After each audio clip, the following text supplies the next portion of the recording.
Remember this, if you are reaching out to angel investors, you need to have relevance. In this video, I'm going to take you through 5 ways to reach out to angel investors, get connections with those angel investors. And I'm going to give you the tools to write an effective opener email or effective LinkedIn email to get their attention. So why me? I've been investing in startups for a number of years. I've personally invested in over 75 startups. I've also run a prominent startup accelerator nationally. I'm currently running a startup accelerator focused on AI startups, and I've been part of a number of different angel groups. I've seen thousands of pitches, so I'm going to give you the tools to find the relevant contacts for your business and stand out. Now, first of all, to understand how to reach out to angel investors, you need to understand who they are. Many times, angel investors are startup operators. They've been in the business. Maybe they've started a company, they've had some success, they've been in business for a little bit, and they're investing in startups. Certainly, they want to make money, but their primary motivation often isn't to maximize their earning potential. It's often to give back to their particular industry, to other founders, to other entrepreneurs, to impart their knowledge onto people who it would be useful for. And so when you're reaching out to angel investors, understand that their motivation is to help other people. If you do your research, understand that people in your industry, in your geography, in your particular niche are going to be more interested in connecting with you. And so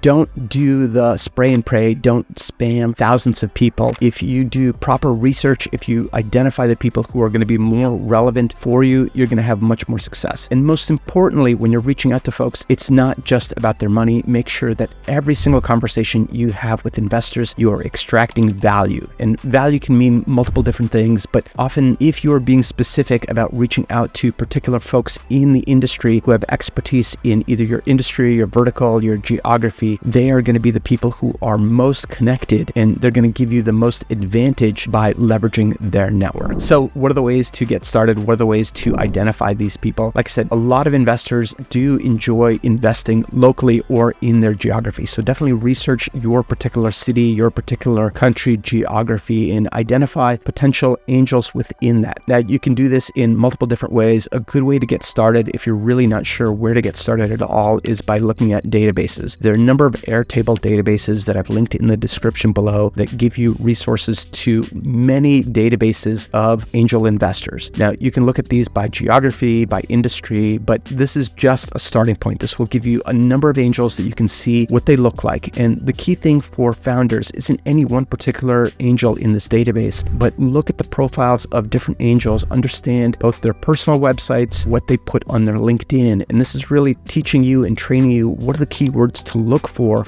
angel investors. Again, your goal isn't necessarily to get an individual investor to invest. Your goal is to get closer to the bullseye of who are the people that you actually want to reach out to and connect. And so every time you have a conversation and you reach out to someone, certainly you want to explain your business, you want to get them excited about what you're doing. I have a couple other videos on pitching and how to do that. But when you're reaching out, you're really looking to extract value. Now, number 2 way to find angel investors outside of those databases is by looking in your local community. Lots of local communities have angel groups, they have angel associations, they have folks who get together because angels do not like to invest on their own. They often like to invest with their friends, other folks in the community that can give that startup an advantage. And so if you're looking in your community, look for angel groups, but wait, stop.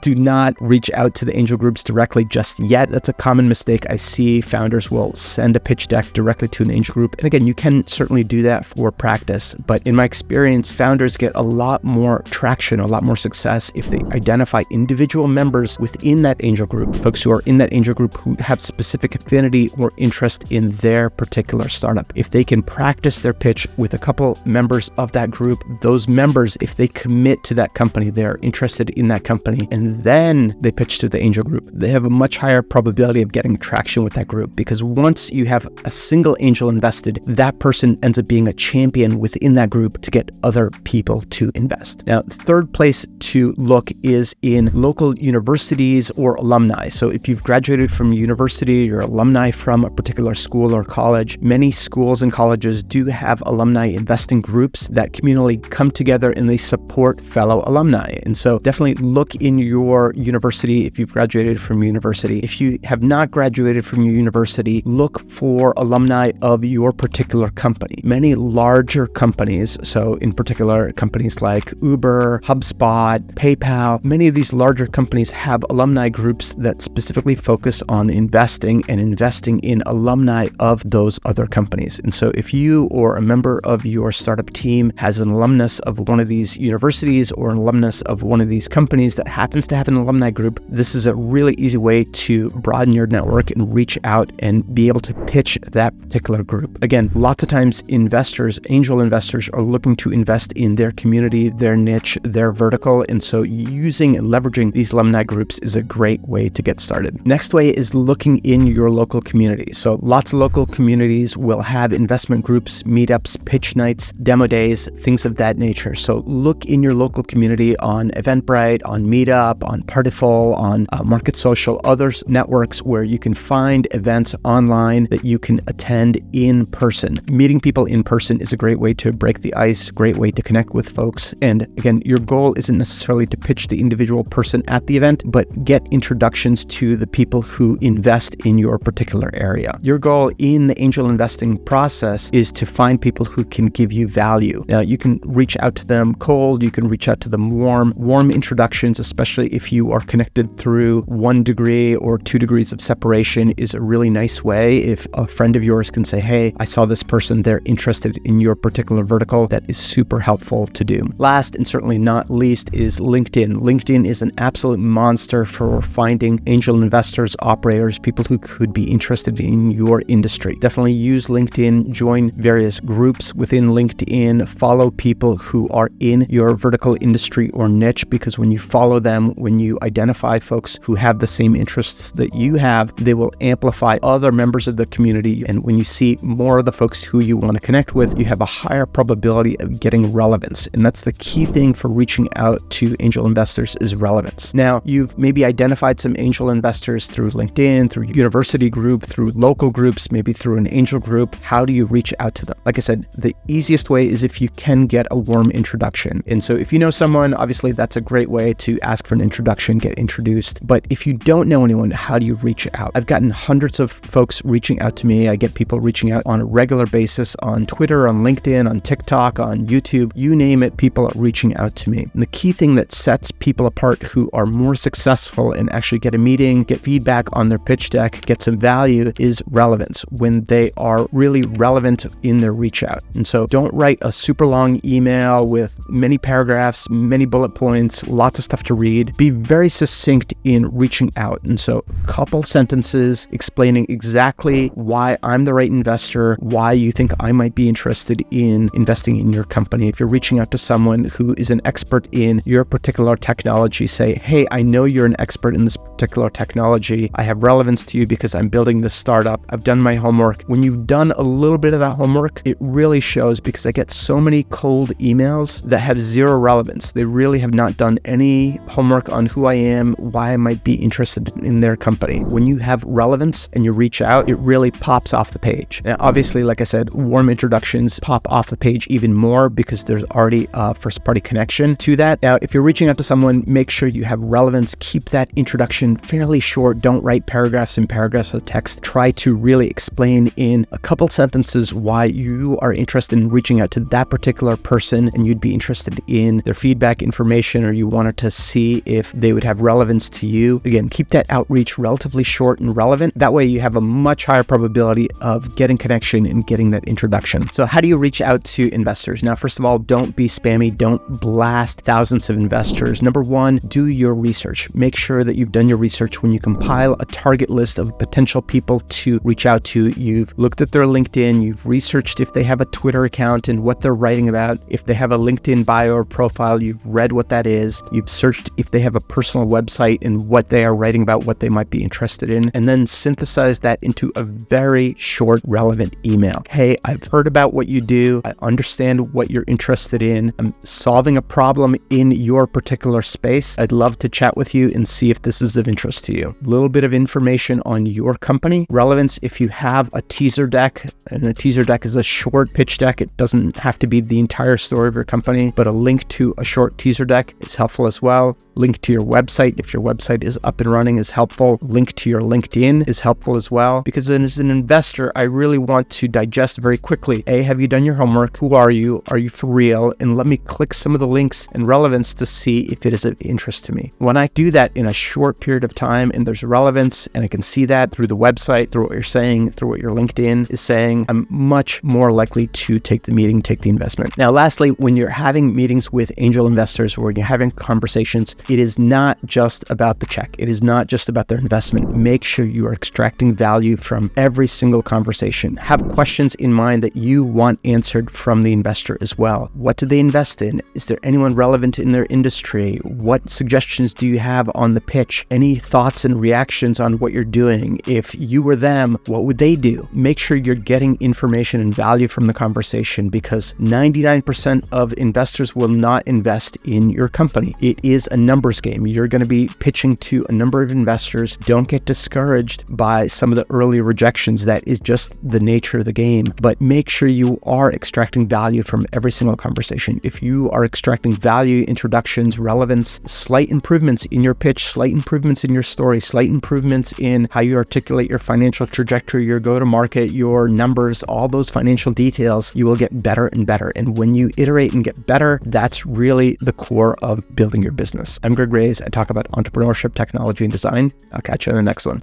If you're interested in learning more about angel investing, I'm putting together a class. I'd love to have you part of it. This is a paid class, but I'll work hand in hand with a small cohort of folks who are interested in becoming angel investors. I'll walk you through the selection process, how I look at deals. We'll look at some deals together, and I'll talk you through the basics of safes, convertible notes, how to negotiate deals, and how to source interesting, amazing companies, some of the things that can go wrong in deals, and much, much more. Hope you'll join me. Link in the description below.